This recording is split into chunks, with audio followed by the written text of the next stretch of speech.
Ouais, shalom shalom la famille. Du coup, on se retrouve pour une nouvelle vidéo, hein. Ça fait longtemps. Faut juste que je prenne l'habitude de me dire que là, je suis un youtubeur entre guillemets, celui qui utilise cette plateforme pour évangéliser du coup. Donc, les voix, c'est pas toujours que je suis motivé, tu vois. Mais j'ai pas envie de laisser le travail de Dieu. C'est lui qui me l'a inspiré, donc on est là ensemble. Donc on se retrouve pour une autre vidéo du coup. Cette vidéo-là, elle sera par rapport à au vide qu'on peut ressentir. Donc je vais élaborer un peu ce que je dis. Par exemple, je regardais un youtubeur il n'y a pas longtemps qui disait que il a fait une vidéo où il disait que dans sa vie tout va bien. Il a plus de 900 000 abonnés, il fait des millions de vues, il gagne de l'argent, il a ses deux parents, il a ses frères, il a une voiture, il a tout. Mais il a été diplômé, il a tout. Tout va bien. Mais pourtant, dans son cœur, il a toujours de la tristesse. Il est toujours peiné. Il a toujours ce vide. Il se sent seul. Il se sent à part. Pourtant, il a plein d'amis. Et j'ai trouvé intéressant qu'il fasse une vidéo par rapport à ça. Et moi, j'ai décidé aussi d'en parler du coup. Parce que, comme je l'ai dit, mes thèmes que je voulais faire à la base, c'est les réponses à tes questions. Et du coup, ça, c'est une réponse que j'aimerais apporter.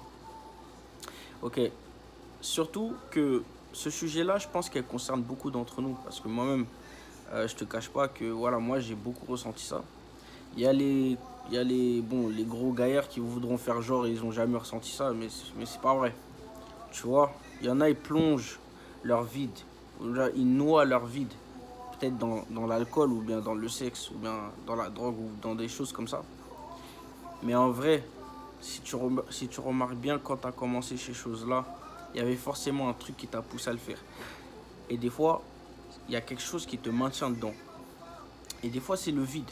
Des fois, c'est justement cette peine ou cette solitude que tu ressens. Tu essayes de la combler en faisant plein de choses. En sortant, en faisant tout plein d'activités pour essayer de te libérer de ton esprit. Okay, de sortir de ta bulle. Essayer de te changer les idées. En buvant ou en ayant des rapports sexuels, tu vois, toutes sortes de choses. Juste pour te sentir mieux. Parce que tu as besoin de constance. Tu as un besoin constant de te sentir mieux. Des fois, c'est ça, justement. Et des fois, par d'autres personnes, c'est par la violence. Tu vois, ils se sentent bien quand ils frappent les gens. Peut-être que ça justifie un peu euh, tout ce qu'ils traversent de mal dans leur vie, tu vois. Il y a beaucoup de gens comme ça. Et j'en fais partie. Et je veux te dire que il y a une réponse à cela. Pourquoi tu ressens ces choses-là? Pour répondre à cette question, je vais prendre une sorte de métaphore, une philosophie. Nous, on va appeler ça spirituel, mais nous, les chrétiens, mais genre, pour toi, que tu puisses mieux comprendre, c'est une sorte de philosophie. Ok? La Bible dit dans Genèse, au commencement, Dieu créa les cieux et la terre. Et il y avait les ténèbres à la surface de l'abîme. Et Dieu planait au-dessus des eaux.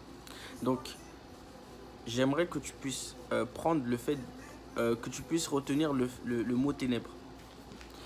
Si tu regardes sur Google ou n'importe où, je pense, tu verras que les ténèbres ne se créent pas.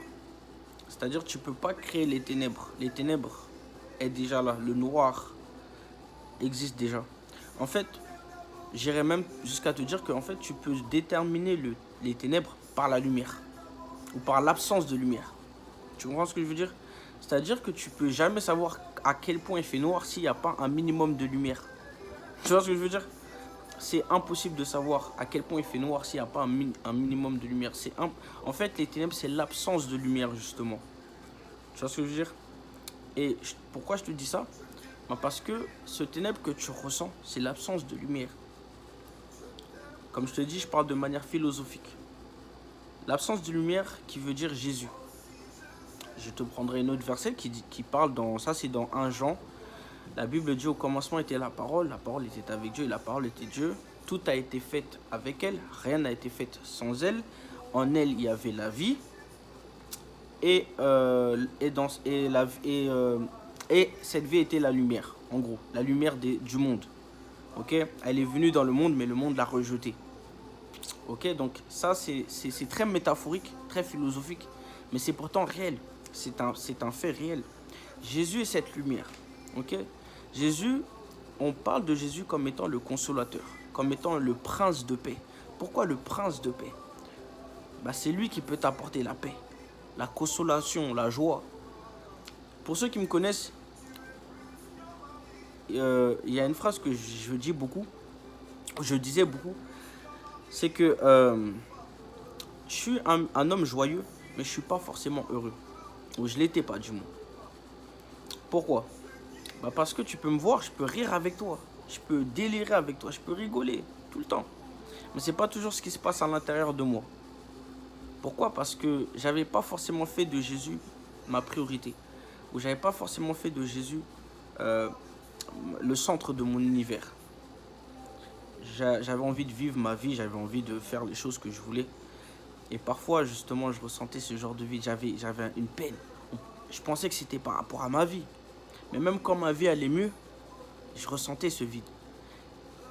Et parfois, c'est ce qui arrive pour beaucoup d'entre nous. La Bible dit, au milieu même du rire, le cœur est attristé. Dans toutes ces choses-là, c'est parce qu'il manque la lumière.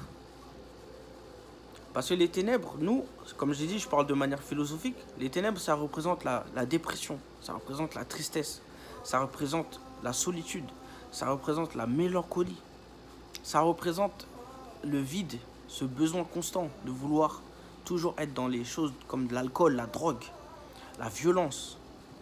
Les ténèbres, c'est des choses que le diable utilise pour détruire ta vie, la destruction. Et les ténèbres, c'est pas une bonne chose dans ta vie. Et tu as besoin de cette lumière pour te sentir mieux. Tu as besoin de cette lumière pour être délivré de cette addiction que tu as.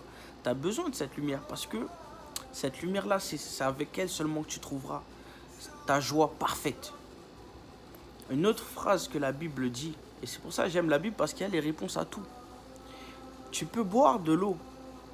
En fait, il parlait du puits d'Isaac, mais je vais te prendre comme une métaphore. Tu peux boire de l'eau et encore avoir soif.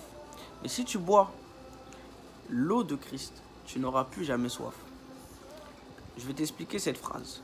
Si tu acceptes Christ dans ta vie et que tu entretiens, je dis bien, parce que des fois, même les chrétiens peuvent se sentir seuls. Ça ne veut pas dire que Jésus n'est pas la réponse. Non, mais c'est comment tu entretiens vraiment ta relation avec lui. À quel point et comment, dans 24 heures de ta vie, de combien de temps il prend ta vie. Tu vois, c'est comment tu entretiens cette relation pour que cette joie demeure, pour que cette paix demeure. Des fois, tu as besoin de Christ. Tu as besoin de Jésus. Même pas des fois, tu as besoin de Jésus. Tu as besoin de lui. C'est pas genre... Nous, on n'a pas tout abandonné. Croyez-moi, moi, je pouvais être dans plein de trucs avant. Mais si j'ai laissé, c'est parce que si j'ai laissé ma vie d'avant, pour ceux qui me connaissent, c'est vraiment parce que Jésus m'a apporté beaucoup plus que je peux jamais trouver ici-bas. La drogue ne m'apportera jamais ça, l'alcool, la cigarette. Et croyez-moi, j'ai essayé toutes ces choses-là. Mais j'ai jamais trouvé aucune paix dedans. J'ai jamais trouvé dans le sexe, dans toutes ces choses-là. J'ai fait tout ça. J'étais dans l'impudicité aussi, j'étais dans la fornication aussi. J'avais besoin, mais je ne trouverai jamais cette paix. Et je te l'assure que tu ne trouveras jamais cette lumière, cette délivrance, cette paix, cette joie, tant que tu n'auras pas accepté cette lumière. Et il faut la chercher. La Bible dit, je me laisse trouver par celui qui me cherche. Si tu cherches réellement Jésus, je t'assure que tu trouveras une réponse à tes questions. Tu trouveras la paix, la joie. Tu trouveras un amour sincère. Un homme ou une femme qui n'a jamais pu t'aimer dans la manière dont tu le mérites. Tu pourras le trouver en Christ et pourra t'apporter cette femme ou ce mari dont tu as besoin. Si c'est un ami, tu peux le trouver. Si le vide vient par rapport à tes parents, il est un père aussi. La Bible le présente comme le père.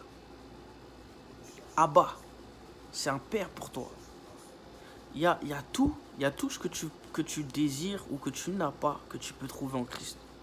Et ce vide que tu peux ressentir, c'est à cause de cette absence de Christ. Cet amour que tu ne peux pas voir dans le monde. Cet amour que l'argent ne t'apporte pas. Cet amour que les voitures ne t'apportent pas. Cet amour que les accessoires, les montres, les chaînes, toutes ces choses-là ne t'apportent pas. Les habillements, ces choses-là, tu ne les trouveras pas sans Christ. Ils ne peuvent pas t'apporter l'amour, ils ne peuvent pas t'apporter ces choses-là. Donc, moi je te dis, essaye Christ, essaye-le, essaye-le, c'est assuré. Tu n'auras même pas besoin de rembourser, c'est assuré, je te le dis la vérité. Il n'y aura pas, on dit assuré et rembourser lui-même là. Non, je te dis la vérité, si tu essayes Christ, tu trouveras une autre source de joie, une autre source d'amour. Et c'est tout ce que je peux te dire en tout cas sur ça. La lumière, c'est Christ. Et le vide que tu ressens, elle est faite à cause du manque de lumière, à cause du manque de Christ dans ta vie. La Bible dit aussi que cette lumière est venue dans le monde, les hommes l'ont rejetée. Regardez le monde aujourd'hui. Il y a plein de meurtres, il y a plein de morts, il y a plein de trahisons. C'est juste dommage que les gens ne réalisent pas ce que Christ est pour nous. En tout cas, moi, j'espère que toi, tu trouveras ta lumière. Et je prie que chaque personne qui aura écouté cette vidéo puisse trouver cette lumière. Et que celui qui le cherche réellement, qui décide de laisser une chance à Jésus, puisse trouver Jésus dans sa vie. Et qu'à partir d'aujourd'hui, ta vie puisse changer. Que tu puisses trouver ta joie, ta paix.